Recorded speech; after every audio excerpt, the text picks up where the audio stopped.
Mesdames, Messieurs, bonjour et bienvenue au cœur du mystère. Dans la tradition indo, Shiva occupe une place centrale en tant qu'entité principale, aux côtés de Brahma, le créateur, Vishnu, le protecteur. Mais Shiva incarne une réalité paradoxale et complexe. Aujourd'hui, avec notre spécialiste Germain Aziel, nous verrons donc quelle est la réelle nature de Shiva et comment est-ce qu'on peut travailler avec cette entité. Germain Aziel, bonjour et bienvenue au cœur du mystère. Namasté. Alors, Germain Aziel, qui est Shiva? Shiva, avant de démarrer, permettez-moi de dire Hare Hare Hare Mahadev à tous les dévots de Shiva et à tous les temples Vaishnavas. Shiva, c'est tout ce que vous voyez. Tout ce que vous voyez, les animaux, les végétaux, les hommes, c'est Shiva. Shiva est l'espace. Shiva est tous les plans de l'existence. C'est pourquoi nous disons Om Namah Shivaya. Parce que Shiva n'est pas un dieu qui est figé quelque part. Non.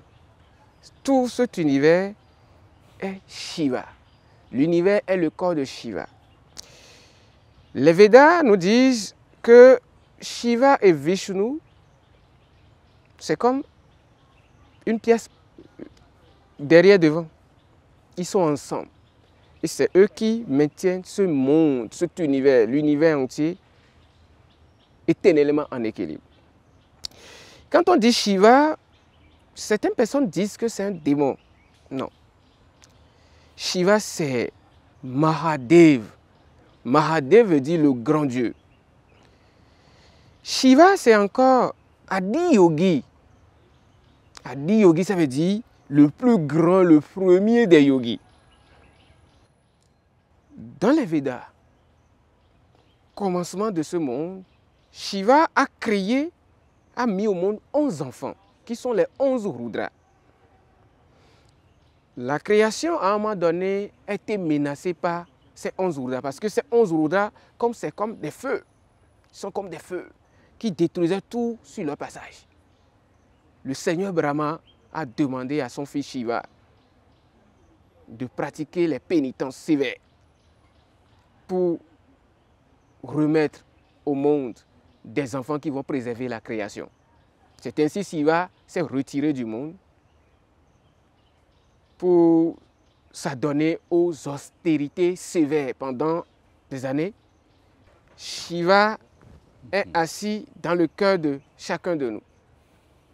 Et tout ce qui vit dans ce monde, que ce soit les animaux, les hommes, c'est Shiva. J'ai dit tout à l'heure que Shiva, c'est encore les animaux. C'est pourquoi on l'appelle Pashupati. Ça veut dire quoi? Pashupati, le maître, le seigneur des animaux. Parce que lui, il est lui-même le maître des animaux. Shiva, il est tout. Les végétaux, les hommes, les fantômes, tout ce qui est dans ce monde, dans cet univers, c'est Shiva. Et c'est pourquoi le Panchaksara mantra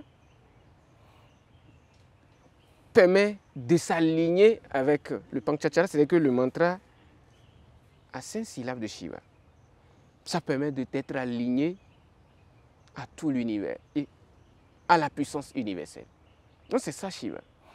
Alors, Germain Aziel, comment se manifeste Shiva? Shiva, il se manifeste à travers ses avatars. Il y a 11 avatars de Shiva. Il se manifeste à travers ses avatars. L'avatar qui est le plus connu parmi les avatars de Shiva, il y a le Seigneur Hanuman. D'accord? Shiva se manifeste également à travers les génies de la nature. Shiva se manifeste également à travers les éléments de la nature. Il arrive des moments quand l'humanité atteint son apogée, où la conscience est tombée dans l'abîme, ou bien la conscience est tombée basse dans des pratiques grossières, l'univers se renouvelle et balaye certaines civilisations. C'est-à-dire, quand une civilisation arrive à son apogée dans la négativité, les lois éternelles de la nature essayent de balayer ou bien balayent ces civilisations. Vous allez constater qu'il y a eu beaucoup de civilisations avant nous, jusqu'à l'avènement de l'Égypte, mais ces civilisations ont été balayées de la planète Terre. Ce nettoyage universel est sous le contrôle de Shiva. Tout ce qui ne permet pas au Dhamma de perdurer dans le monde, Shiva les détruit. Donc la destruction de la planète, le renouvellement de la planète Terre, les tremblements de terre, le séisme, tout ce qui se manifeste dans l'univers matériel et qui détruit pour purifier la terre. Par exemple, le volcan, c'est pour purifier la terre. Ça permet à la terre de respirer. Tout cela, toutes ces choses ces manifestations sont des manifestations de Shiva. Quand quelqu'un vole, il est fort, il a des forces occultes, il est protégé contre les policiers et il fait tous ceux qui vont penser à l'arrêter, ils oublient ça. Shiva également lui donne ce pouvoir pour pouvoir se protéger. Mais Shiva lui donne ce pouvoir, au même moment, va encore l'amener par ce pouvoir à s'autodétruire lui-même pour atteindre la connaissance. C'est-à-dire, il se protège contre les conséquences de ses actions maléfiques, négatives. Shiva étant Shambhu, le bienfaiteur de tous les êtres. Il tolère tous les êtres.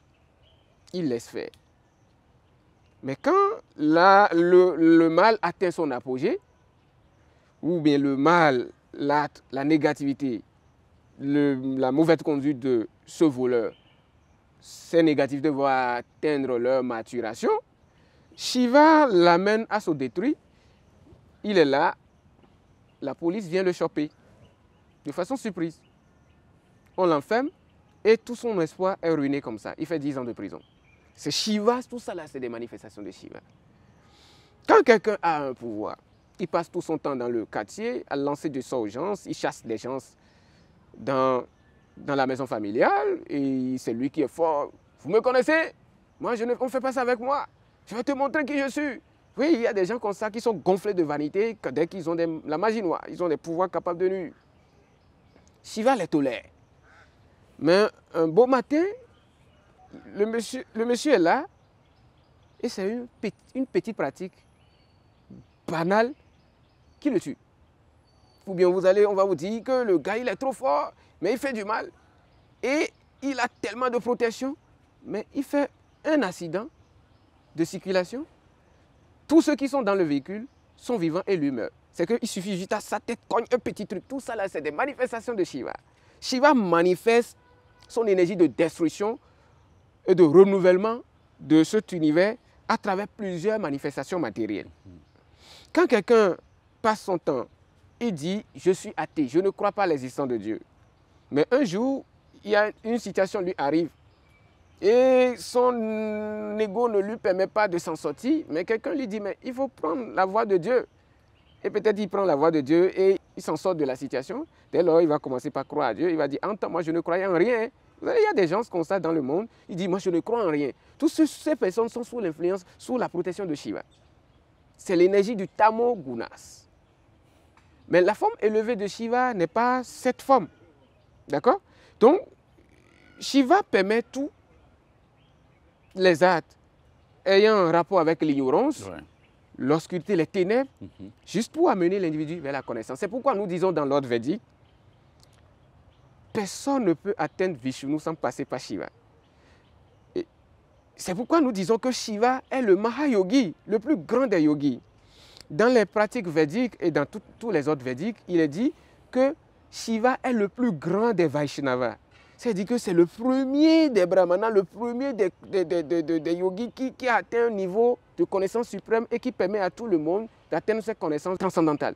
Si on ne passe pas par Shiva, on ne peut pas atteindre la connaissance. C'est pourquoi tout ce qui est manifestation matérielle, c'est d'abord sous le contrôle de Shiva. Tout ce qui est destruction en ce monde, on dit quelqu'un vole, quelqu'un fait d'une négativité, les sorciers, les gens on appelle la sorcellerie. Toutes ces choses, c'est des forces qui sont sous le contrôle de Shiva. Parce que c'est des énergies de la destruction, mais qui agissent sous le contrôle d'une loi. Alors, Gemenziel, comment est-ce qu'on peut invoquer Shiva? Pour invoquer Shiva, soit vous embrassez l'ordre des Shaiva, Les Shaivas, ça veut dire l'ordre des Shivaïtes, pur. Soit vous pouvez également embrasser l'ordre des Shakta, les dévots de Durga. Dans tous ces ordres, il y a un processus pour évoquer Shiva. Soit vous embrassez l'ordre des Vaishnavas, parce que dans les Vaishnavas, ils venaient aussi, ils louent certaines qualités de Shiva. Mais pour évoquer Shiva, la première des choses, il faut rendre heureux les malades. C'est ce que m'a recommandé mon aîné, mon maître de l'affiliation shivaïque à Tamil Nadu en Inde. Vous payez des médicaments, vous irez dans les hôpitaux. Ceux qui n'ont pas les moyens, vous leur offrez des médicaments. Vous pouvez payer des sacs de riz. Ceux qui n'ont pas à manger, les orphelins, vous irez leur offrir des vivres. Troisième chose, les tenues, les habits. On va au marché, on paie des habits, on distribue à ceux qui n'ont pas des habits. C'est d'abord la chose qui permet d'abord de plaire à Shiva. Le service, c'est ça, c'est d'abord ça. Il faut le faire. Tous ceux qui adorent Shiva le font. Même si vous rentrez dans l'ordre de Vaishnava, nous, nos temples qui sont dans la sous-région, nous distribuons tous les jours de nourriture gratuitement dans les villes. En retour, le temple est aussi béni. Il y a des aumônes que les gens donnent au temple. Donc la seule façon, c'est que c'est le service désintéressé qui permet d'abord de plaire Shiva et d'adorer Shiva. La deuxième chose, il faut recevoir d'une lignée authentique. Parce que, attention, les gens disent dans la société, je suis allé en Inde, je suis initié dans l'hindouisme, dans cette... Attention, on peut aller en Inde, faire 3 mois sans rien connaître. Le problème n'est pas d'aller en Inde. Le problème d'avoir le processus et d'être connecté au Deva. Le problème n'est pas d'aller en Inde. Les gens peuvent aller faire 4 ans en Inde et ne rien connaître des Védas. Donc, il ne faut pas que le voyage en Inde trompe les gens. Deuxième chose, vous devez recevoir le mantra de Shiva d'une lignée authentique ou bien d'un maître qui pratique des filiations pouvant permettre de vous donner le mantra. C'est d'abord ça. Et c'est ça le Panchakshara mantra. Le Panchakshara mantra. Om Namah Shivaya. C'est le mantra de base du shivaïsme. Mais Om Namah Shivaya nécessite une initiation. Pourquoi? Donc on ne peut pas se lever et puis réciter ce mantra, Om Namah Shivaya? Pour invoquer Shiva, il faut recevoir son mantra d'une filiation shivaïte, soit d'un maître qui a été initié à une autre filiation, peut-être de Durga, de Kali, mais qui a de connaissances sur Shiva. Parce que le mantra doit être reçu d'une source authentique, d'un maître qui a déjà réalisé le mantra. C'est après l'avoir réalisé qu'on peut transmettre l'énergie du mantra à une autre personne. Et ça, on appelle la filiation, le parampara, la succession disciplique. D'accord? Donc, la deuxième chose, il faut pratiquer la charité autour de soi. On ne peut pas adorer Shiva sans pratiquer. Parce que Shiva, c'est celui qui a toutes les richesses, mais qui justement est détaché de tout. Il est tout le temps en méditation, il médite, il est toujours dans les postures de yoga et il concentre sa conscience sur l'absolu. Donc, Shiva est un être détaché.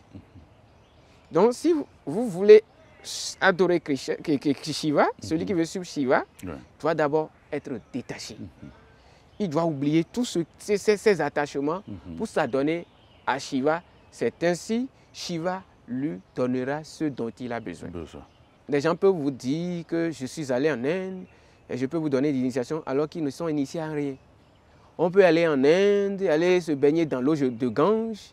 Ça, c'est naturel. C'est la première initiation dans les temples védiques. Il faut aller soit en Inde, prendre le bain dans Gange pour se purifier. Soit vous allez recevoir le mantra de n'importe quel temple authentique d'un maître ou d'un initié qui a été initié dans l'affiliation, qui vous donne droit maintenant de vous connecter au plan, au tattva, c'est-à-dire à la conscience ou aux formes ou à l'énergie du deva. C'est comme on dit Emwao. C'est ça l'initiation, le processus, la diksha chez nous. Donc, c'est quand, après avoir reçu le mantra, il y a le Panchakshara mantra. Le Panchakshara mantra, c'est ce qu'on appelle Om Namah Shivaya. Dès qu'on a déjà été initié dans l'ordre védique ou tantrique, on peut le réciter. Mais ceux qui n'ont jamais côtoyé des trucs de védique, le yoga, des initiations, eux diront simplement Namah Shivaya. Ils ne vont pas dire Om. Parce que quand vous constatez, vous ajoutez Om, vous demandez à la Trimurti, vous appelez la présence de la Trimurti, Brahma, Vishnu et Shiva. La Trinité. C'est ça qui forme le Om. D'accord? Le Pranava, on appelle ça encore Pranava. Om, Pranava. Donc, vous obligez les lois matérielles que Shiva gouverne de vous obéir. Et là, vous n'êtes pas initié, mais vous voulez donner ordre. Parce que c'est quand on est initié qu'on a le bâton du commandement. La nature sait que vous avez un bâton de commandement, donc dès que vous faites comme ça, vous donnez de l'ordre, la nature obéit. C'est qu'à travers ces énergies, c'est que ces formes plénières, c'est-à-dire que les êtres qui agissent dans la nature matérielle obéissent. C'est ça on dit, j'ai donné ordre, j'ai demandé ceci, j'ai parlé avec autorité et ça s'est réalisé. Donc, quand vous récitez Om Namah Shivaya, vous alignez les 5 éléments. Eau, feu, air, éther, akasha. Donc, tout ce qu'on appelle espace, les forces de l'espace, les 4 éléments primordiaux s'activent et s'alignent. Mais quelqu'un qui veut activer tous ces éléments, est-ce que lui-même, il est psychologiquement préparé? C'est ça d'abord, la préparation psychologique. Il faut savoir ce que Shiva aime. Il faut savoir ce que Shiva n'aime pas. Il faut savoir comment plaire Shiva. Par exemple, s'il y a le Shiva Lingam, il est recommandé d'aller dans Shiva Mandir, les temples de Shiva, pour prier devant le Lingam de Shiva. De quoi est constitué le Lingam? Le Lingam, c'est une pierre. Ça dépend pour la plupart du temps. C'est en noir. C'est comme le phallus debout. C'est comme le phallus et le yoni, vous voyez un peu. Et c'est tendu vers le ciel. Donc, le Lingam représente tout. Et Kartikeya, l'un des fils de Shiva, qui est chargé de faire la guerre. Les armes de guerre, c'est lui qui fabrique. C'est que les armes de guerre, c'est lui Kartikeya. On l'appelle encore Muruga. Il y a Ganesh qui est le fils de Shiva. Il y a également la présence de la Shakti, Kali Durga et Shiva lui-même en question. Donc, quand on met nos lèvres sur le lingam, c'est pour charger le lingam et pour se connecter à toutes les puissances de cet univers ou de l'univers. Donc, ceux qui ont la possibilité d'aller dans les temples pour prier devant le lingam, ils peuvent le faire. Ceux qui n'ont pas la capacité, ils récitent Namah Shivaya. Mais avant de le faire, de commencer par le faire, comme je l'ai recommandé tout à l'heure, je dis il faut payer des médicaments, offrir aux malades, des orphelins, distribuer des vivres aux orphelins. Il faut le faire avec l'humilité du cœur. Il faut payer des habits et distribuer à ceux qui n'en ont pas. Tel est ce que m'a recommandé mon gourou. D'accord? Shivaïti. Donc, vous le faites.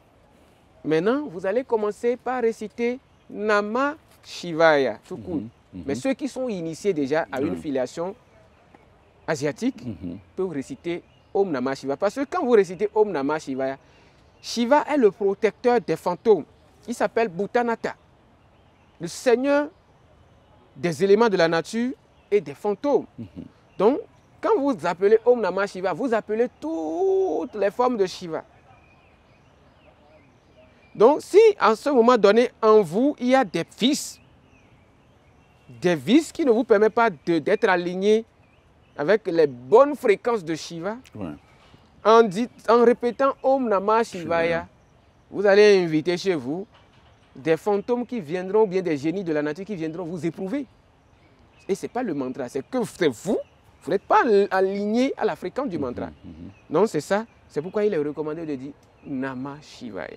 Donc c'est un peu ça. Alors, est-ce que Shiva peut décider de se matérialiser, de prendre une forme humaine, physique?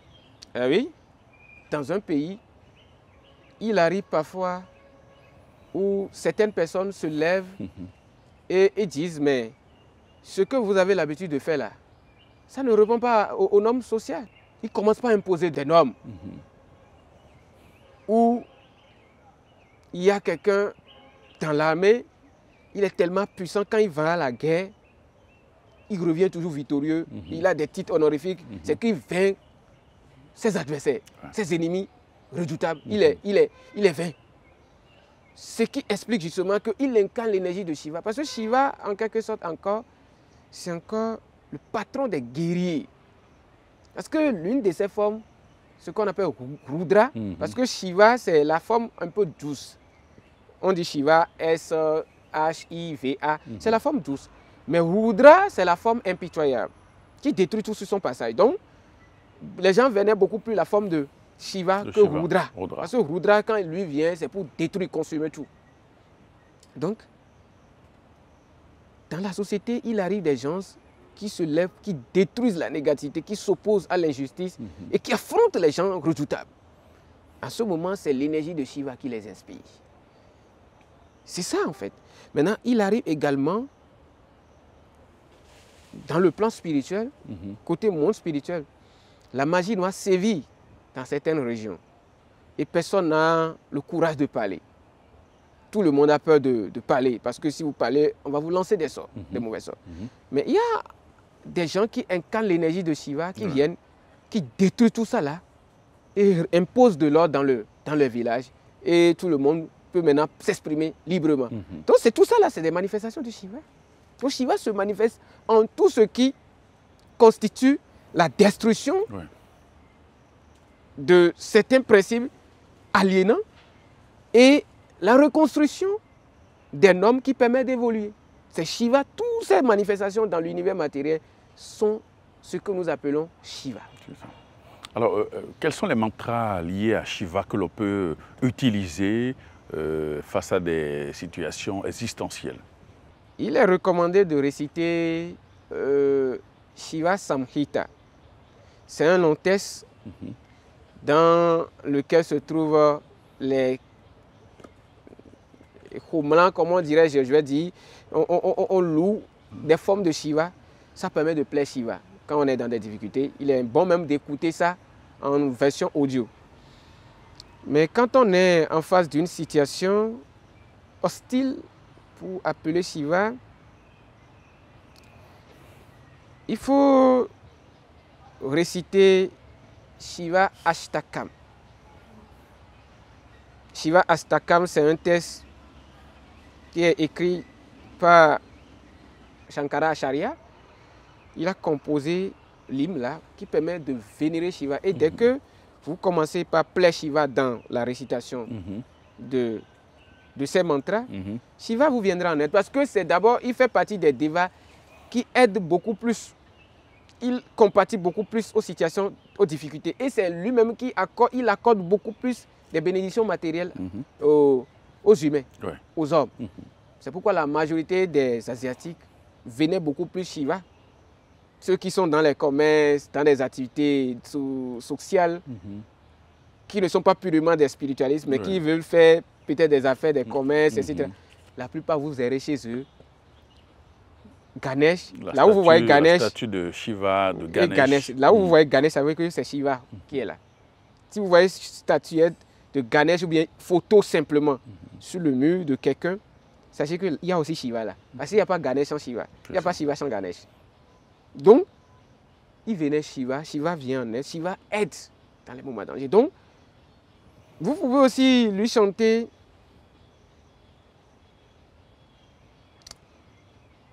Om Namo Bhagavate Rudraya.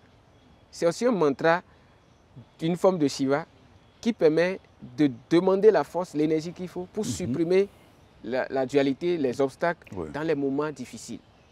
Il faut aussi ça. Parce qu'il y a des tests, si je donne, les gens ne peuvent pas réciter, les gens ne peuvent pas le pratiquer. C'est pourquoi j'essaie de voir ce que je peux donner pour qu'ils puissent simplifier. Et simplifier simplifier la tâche. Donc, il y a Shiva Shtakam, il peut réciter aussi Om Namo Bhagavate Rudraya.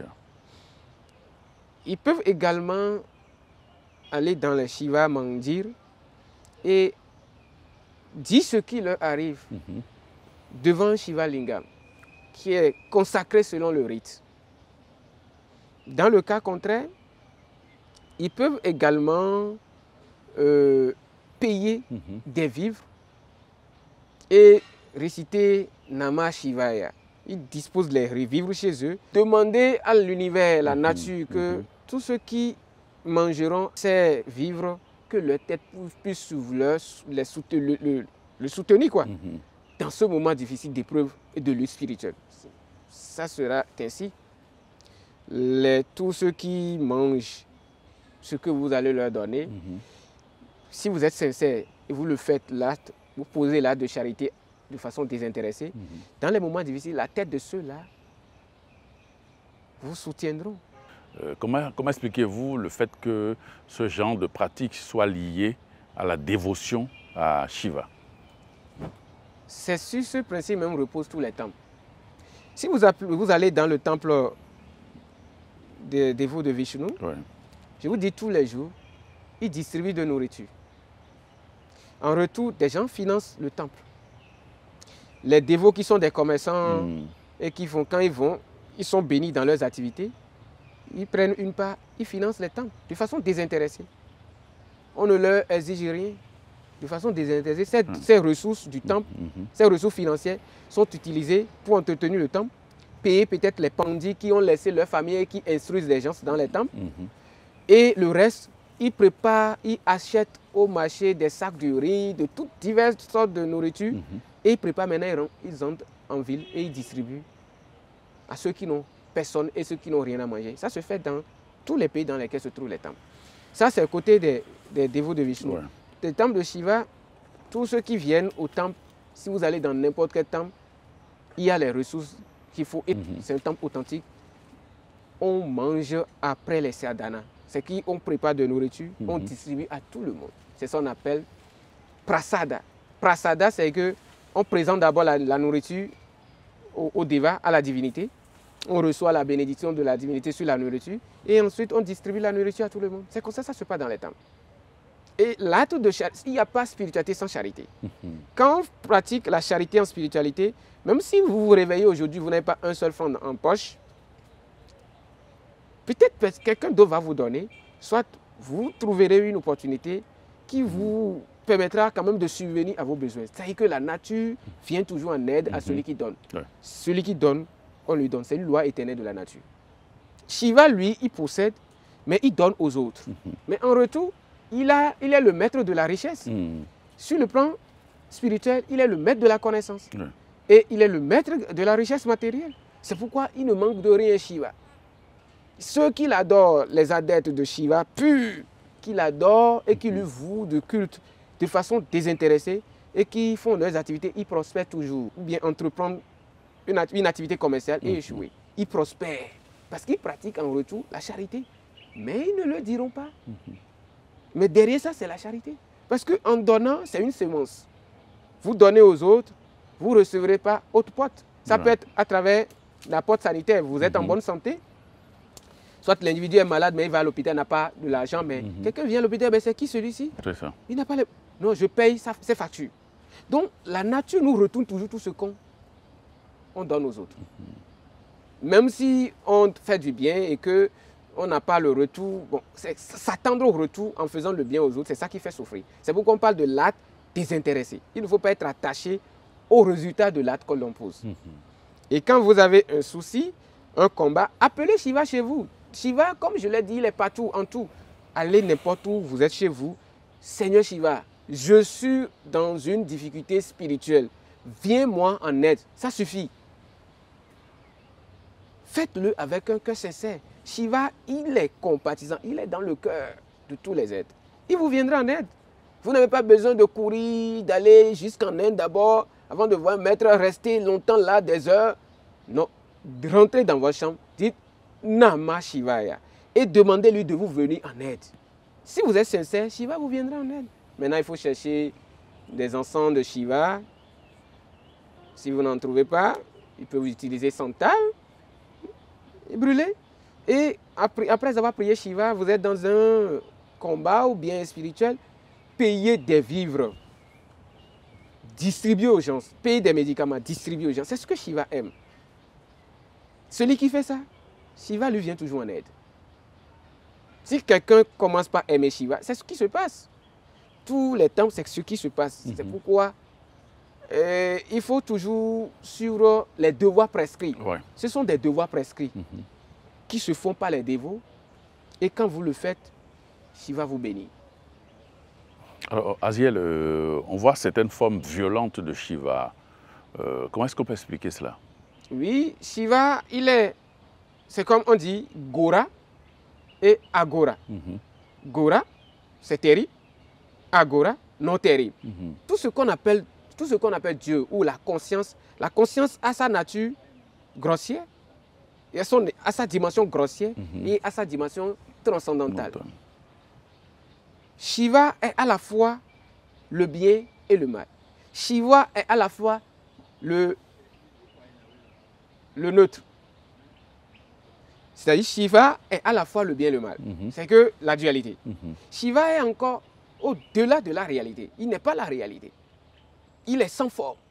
Mais en même temps, il est encore avec la forme. Donc, il y a des aspects de Shiva qu'on appelle, pour faire la guerre. C'est aussi une manifestation de la guerre Shiva. C'est pourquoi il est armé de tridents. Quand j'ai dit tout à l'heure, au début de l'émission, Hara Hara Mahadev. Quand je dis Hara Hara Mahadev, c'est un cri de guerre des Shivaïtes. Hara, ça veut dire que ça consume la négativité. Ça détruit l'adversaire, l'ennemi qui est là. Hara Hara Mahadev. Donc, Hara Hara Mahadev. Donc, on demande à Mahadev, le grand Dieu, de descendre, balayer toute la négativité. Donc, c'est ça. Donc, c'est pourquoi Shiva est armé de tridents. Mais quel est le sens du trident? Le trident symbolise d'abord les trois mondes. Le plan mental, émotionnel et physique. Ouais. La signification ésotérique du trident. trident. Le trident symbolise également les émotions, les pensées et les actes. Mais au même moment, le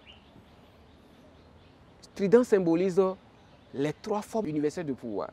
Tout le pouvoir spirituel de ce monde repose sur trois piliers. Ouais. Donc le trident représente ce pouvoir. Et là où reste le Shiva Lingam, vous allez voir, on implante toujours ce trident. Là où reste la Murti, c'est que les formes matérialisées de Shiva, et on pose toujours là le trident. Parce que quand on y verse de l'air, le trident, on le vibre, ça devient, c'est comme, et ils appellent ça symboliquement chez nous ici, les assignes.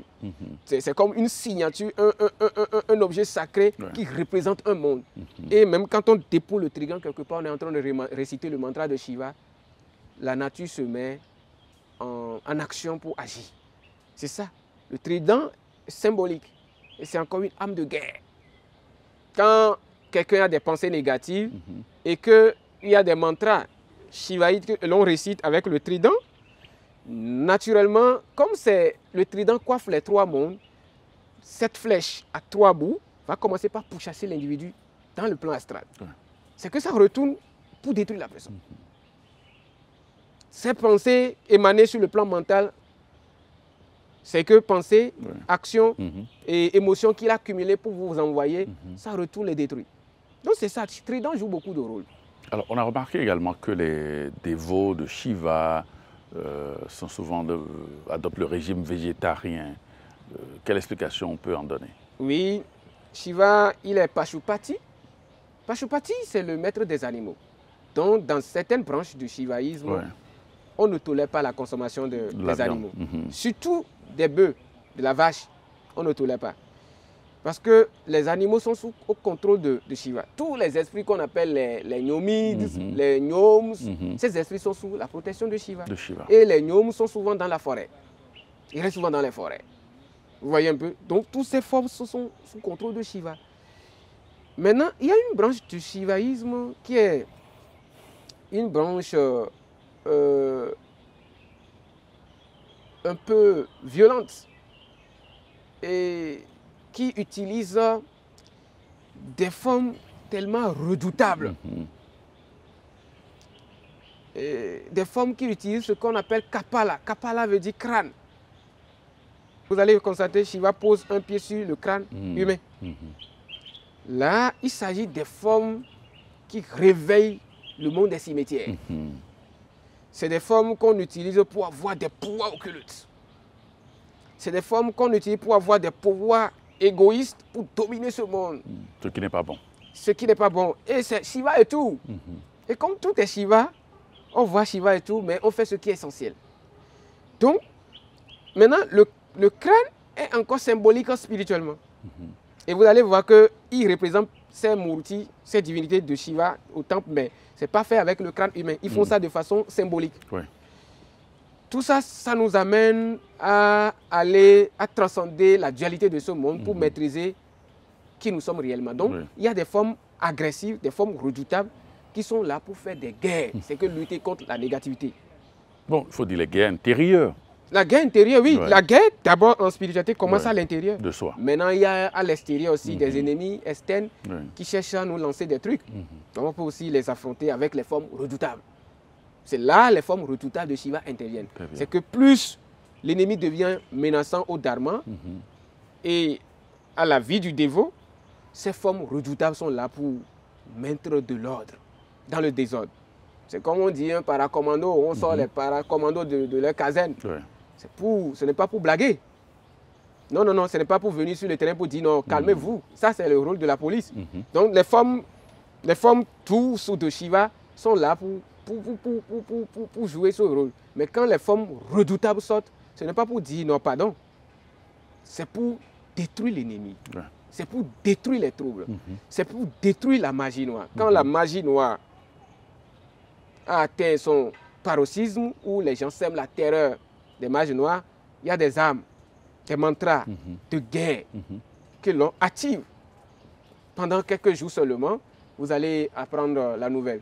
Parce que Shiva a aussi ça. Il est un guerrier. C'est pourquoi il est armé de trident. Vous allez voir d'autres formes, il est armé d'épée. Maintenant, d'autres armes, il est armé de hache. Shiva et tout. Et tout ça là, on peut lancer la hache à quelqu'un sur le plan astral à partir d'un mantra. Sur le plan invisible. Oui, des flèches. On lance des flèches avec le mantra, on active. Les brahmanas connaissent ça. C'est des mantras astraux ou qui permettent quand même d'attaquer celui qui veut vous attaquer. Parce que la vie n'est pas que sur le physique. Ce que nous faisons ici, on est en train de faire une émission, mais ça se déroule sur le plan visible. Oui, absolument. Donc, parfois, la lutte, ça sort du réel. Et quand ça rentre dans l'irréel, c'est que vous devez aussi entrer dans l'irréel. Ouais. Mais quand la lutte entre dans le réel, vous devez descendre dans le réel. C'est comme ça, en fait. L'homme doit s'adapter à toutes les dimensions de la vie. Vous connaissez le bien, vous connaissez le mal, c'est d'abord ça le mage. Mais vous devez utiliser le mal pour protéger le dharma. Il arrive, les kriyas, les abhishara kriyas, les pratiques qu'on utilise pour détruire doivent être connues des dévots et de tout pratiquant de la spiritualité. Parce qu'il arrive à un moment donné, le dévot est embêté par des forces contraires. Là, il fait recours aux pratiques, à ces kriyas, pour détruire ses adversaires. C'est aussi ça, en fait. La police est armée de fusils, mais fusil, ce n'est pas pour tuer la population. Mais s'il arrivait que quelqu'un vient et menace la vie du policier avec une arme, le policier tire sur lui. C'est ça, en fait, dans la spiritualité. Il arrive à des moments donnés, le dharma, c'est même recommandé dans les Védas, la légitime violence. On parle de ça dans les Védas, des Védas. La non-violence, c'est ce que recommandent les Védas. Mais les Védas recommandent quand le dharma est menacé et que votre vie est menacée, la légitime défense. Il faut utiliser la violence légitime. Et c'est pourquoi le Seigneur Krishna dit, à chaque fois que l'irreligion s'installe et que les êtres démoniaques développent un orgueil démesuré et que mes dévots sont menacés, je prends naissance pour détruire les pratiques démoniaques et les êtres démoniaques pour rétablir les dharmas, les principes de la spiritualité. C'est ça. Et donc, dans chaque pays, il y a souvent des spiritualistes, des maîtres, qui à un moment donné, le Dharma est menacé dans le pays. Ils viennent pour repousser un peu les hommes de ténèbres, Ouais. pour réimplanter les bases de la spiritualité. C'est comme ça que ça se passe. Donc, Alors, Jaime Arziel, quels sont les avantages que l'on a lorsqu'on est dévot de Shiva, lorsqu'on est dans le shivaïsme? Quels sont les avantages que ça vous procure l'avantage, au plan spirituel? Non, je vais dire les avantages parce que là beaucoup adorent Shiva à cause des opportunités matérielles. Parce qu'il accorde, Shiva accorde ce que vous lui demandez. Shiva accorde tout ce que vous lui demandez. Shiva avait accordé la bénédiction à un roi. Il était devenu puissant. Le roi lui a demandé de pouvoir de dominer le monde matériel. Shiva lui a accordé ça, Shiva accorde. Mais à un moment donné, le roi était devenu orgueilleux de son pouvoir. Il a commencé par nuire avec ses pouvoirs. Mais quand le pouvoir était devenu menaçant à la planète Terre, mais Kali a pris la résolution de détruire.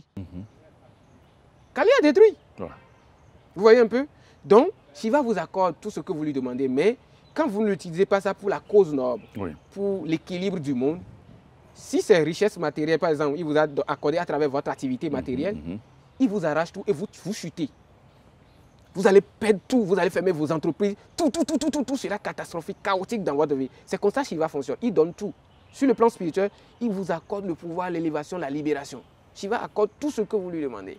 Et vous devez utiliser ces choses pour l'équilibre du monde. C'est comme ça que Shiva fonctionne. C'est pourquoi on dit, celui qui adore Shiva et qui est connecté à Shiva, il est sorti, le Shiva le sort de ce qu'on appelle le samsara. Parce que c'est lui qui donne la libération. C'est lui qui libère de l'ignorance. Donc il permet à l'être humain de sortir du samsara. Ce qui fait qu'on vient sur Terre, on souffre, des gens se plaignent, pourquoi je vis ceci. Tout ça là, c'est parce qu'on a accumulé... De la roue des renaissances. Oui, c'est parce qu'on a eu à accumuler tout au long de nos vies antérieures des mauvais karmas. Donc maintenant on est confronté à ces mêmes karmas négatifs. Shiva nous aide à s'en libérer. Donc ça, c'est déjà un grand avantage. Alors, est-ce qu'on peut être à la fois shivaïte et Vaishnava? Celui qui est d'abord Vaishnava est d'abord en quelque sorte un shivaïte, parce qu'il n'y a pas Shiva sans Vishnu. Ou Krishna. C'est ça, les Védas disent, celui qui offense Shiva, offense Vishnu. Celui qui offense Vishnu, offense Shiva. Donc, celui qui est adorateur de Shiva est en même temps adorateur de Vishnu. Maintenant, quand nous allons entrer dans les pratiques techniques, à un moment donné, les choses changent. Mais celui qui adore Shiva, adore Vishnu. Mais celui qui adore Vishnu, parce que tant on reconnaît les qualités de Shiva, et parce qu'il est le premier des Vaishnavas. Donc aucun Vaishnava ne peut manquer de respect à Shiva. Parce que Shiva est le premier Vaishnava, le plus haut des yogis, le plus grand de tous les yogis. Et quelles sont alors les techniques, comme vous l'avez dit, les techniques de Shiva? Ah, c'est secret. Non, on peut quand même, les choses sur lesquelles on peut lever le voile pour les téléspectateurs. Les techniques, quand ça rentre dans les techniques, parce que ça rentre dans des sadhanas. Oui. Bon, on ne va pas dire les exercices spirituels que vous faites, mais bon, comment un shivaïte s'y prend, disons, quotidiennement, comment il travaille quotidiennement? Bon, il y a les devoirs prescrits comme... Il y a les devoirs prescrits. Comme le service et tout. Des traits tous les matins. Il y a des prières, des ashtakam, des sutram de Shiva que nous récitons. Il faut réciter. Ça permet d'attirer les pouvoirs, d'activer même les facultés. Maintenant, les gens peuvent télécharger les 108 noms de Shiva. De Shiva. Et ils le récitent tous les jours. Chaque matin. Les 108 noms de Shiva. Ils récitent ça s'ils ont... la possibilité de télécharger sur le net. Ils vont demander à quelqu'un de leur réciter ça. Dans un premier audio, ils demandent à n'importe quel gourou qui connaît le sanskrit de leur réciter ça, les aider. Et ils commencent par réciter les 108 noms tous les jours. Au fil du temps, Shiva leur donnera la possibilité de le connaître. C'est comme ça que ça se passe. Oui, bon, quand vous récitez ces 108 noms de Shiva, ça vous connecte à quoi? Quel univers? Pour réveiller une divinité, il y a la litanie de la divinité. C'est une litanie, c'est une liturgie. Les 108 noms permettent de faire la liturgie de Shiva. Ça fait comme ça 108 formes de Shiva, 108 pouvoirs. Donc celui qui arrive à réciter correctement les 108 noms de Shiva, Shiva lui accorde ses grâces.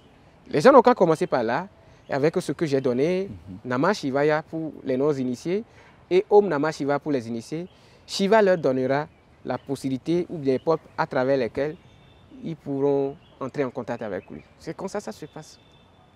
Et quelles sont les choses que Shiva ne supporte pas, n'aime pas? Shiva n'aime pas qu'on offense les dévots. Insulter les dévots, manquer du respect au temple, les objets sacrificiels, ou bien aller vers le lingam après avoir mangé la viande. C'est des trucs que Shiva n'aime pas. Si quelqu'un le fait dans les jours à venir, dans les temps à venir, les temps qui vont suivre, il va commencer par avoir certains problèmes. Menacer, oui, tu verras, je vais te faire ça. On ne dit jamais ça à un Shivaïte, à un yogi. C'est que vous allez déclencher un processus d'annihilation dans votre vie. On ne dit pas ça à un yogi. On ne menace pas un yogi. on ne menace pas. Ça peut se faire dans d'autres courants. Hein. On ne menace pas. Non. Shiva est le maître des pouvoirs spirituels. Des pouvoirs occultes, c'est Shiva. C'est pourquoi tout ce qu'on appelle tradition endogène, si vous rentrez dans cette branche de Shivaïsme, vous allez voir, c'est assis là. Parce que tout ce qui est basé sur le crâne et les reliques des animaux, c'est Shiva qui contrôle tous ces pouvoirs. Les fantômes, les cimetières sont sous contrôle de Shiva. Donc, quelqu'un qui adore Shiva, il a la grâce, il a la possibilité de se protéger contre toutes ces choses. Quels que soient les démons, si les démons, vous avez des problèmes avec ces démons, tant que vous êtes en harmonie avec Shiva, ces démons ne pourront rien vous faire. Mais si vous êtes en conflit avec Shiva, c'est que vous avez offensé Shiva et vous êtes en conflit avec ces démons, on vous place sous la direction du Yoga Maya. C'est-à-dire que le Yoga Maya, c'est le Yoga Maya qui contrôle toutes les forces de dualité en ce monde, placé sous la direction de Maya Devi, qui dirige ce que nous appelons la sorcellerie, la force d'illusion dans ce monde. Donc ces forces d'illusion vont vous faire souffrir. C'est comme ça que ça se passe. Quelqu'un qui adore Shiva ne peut pas souffrir de la sorcellerie, parce que ces énergies sont en la direction de Shiva. Alors, est-ce qu'on peut établir un lien entre Shiva et les anges, etc.? Bon, quand on dit ange, c'est une manière d'attribuer un nom aux énergies de l'univers. Parce que vous allez voir les noms hébraïques des anges. Bon, c'est pas l'ange ne veut pas dire quelqu'un qui a des ailes et qui vole. Pas forcément. Non, voler, c'est s'élever spirituellement, ou c'est ce qui élève. C'est des noms, des mots, des lettres sacrées qui ont des fréquences dans l'univers et qui sont connectés à certains plans. Et en les vibrant, vous ouvrez la porte de ces plans. C'est ça les anges. Maintenant, la tradition de shivaïsme ou bien les Shiva et les anges, là, dans la tradition du Kashmir de Shiva en Inde, il y a un rapport, parce que nous appelons quelque chose Shiva Shakti, qui est les agrammes des juifs. Les agrammes. Donc il est dit, enseigné que les agrammes, le judaïsme a tiré un peu dans l'ancienne tradition de trucs là, donc hindou. Donc Shiva Shakti, les agrammes solaires, le sceau de Salomon, le sceau de David. Ça existait déjà. Il y a un lien, il y a un lien entre les traditions, mais à un moment donné, dans l'aspect technique profond, les choses changent un peu. D'accord? Mais l'essentiel, c'est que il faut suivre une voie et se conformer aux exigences de la voie. C'est ça, en fait, c'est le dharma. Il faut suivre une voie et se conformer aux exigences de cette voie. Et quelles sont les exigences du shivaïsme? Dans le shivaïsme, de façon approfondie, c'est que vous reconnaissez d'abord Shiva comme le suprême. Dans l'autre shivaïsme, vous devez reconnaître Shiva comme le suprême. Maintenant, dans les initiations, ça dépend de votre initiation. Il y a des interdits à chaque degré. Par exemple, quand on récite le Panchakshara mantra, il y a des interdits, ne pas la viande, on ne mange pas, le bœuf. Maintenant, vous ne devez pas chercher la femme d'autrui. Tout ce qui est contraire au dharma, on vous interdit. Dès que vous y initiez, vous ne respectez pas, c'est que vous ouvrez la porte infernale devant vous-même. Donc, il y a chaque degré, parce que dans chaque degré, il y a des sadhanas. Maintenant, il y a la branche tantrique du Shiva. Parce que Shiva est encore le maître des tantras. Ouais. Il y a 3 voies védiques. Les Shakta, Ouais. qui sont les dévots de Durga ou de Kali. Les Shaiva, les dévots de Shiva. Les Vaishnava, les dévots de Vishnu. Maintenant, chaque branche encore a ses propres tantras. Il y a les Vaishnava Tantra. Il y a les tantras des dévots de Durga, c'est que de Kali. Il y a les tantras shivaïtes purs. Donc, Shiva a communiqué ces tantras à travers Bhairava Tantra. Et c'est un manuscrit sacré des shivaïtes dans lequel se trouvent les règles des enseignements qui permettent d'agir et de travailler avec telle forme de Shiva. Ça, les initiés n'en parlent même pas publiquement. Parce que c'est réservé Aux initiés. Purement aux initiés. Parce que si vous avez les clés des tantras, Oui. vous pouvez soumettre ce que vous voulez, vous pouvez régler ce que vous voulez, vous pouvez commander ce que vous voulez. C'est ça les tantras. C'est des processus rituels qui permettent de défier certains noms de lois de la nature. Très bien. Merci infiniment, Germain Aziel. Merci beaucoup. Je rappelle que vous êtes exorciste et Sanata Dhamma. J'y suis arrivé maintenant. Merci infiniment. Merci. Mesdames, Messieurs, cette émission est à présent terminée. Merci pour votre attention. Merci de nous avoir suivis. Merci surtout de découvrir les différentes dimensions de Shiva. Merci et à très bientôt.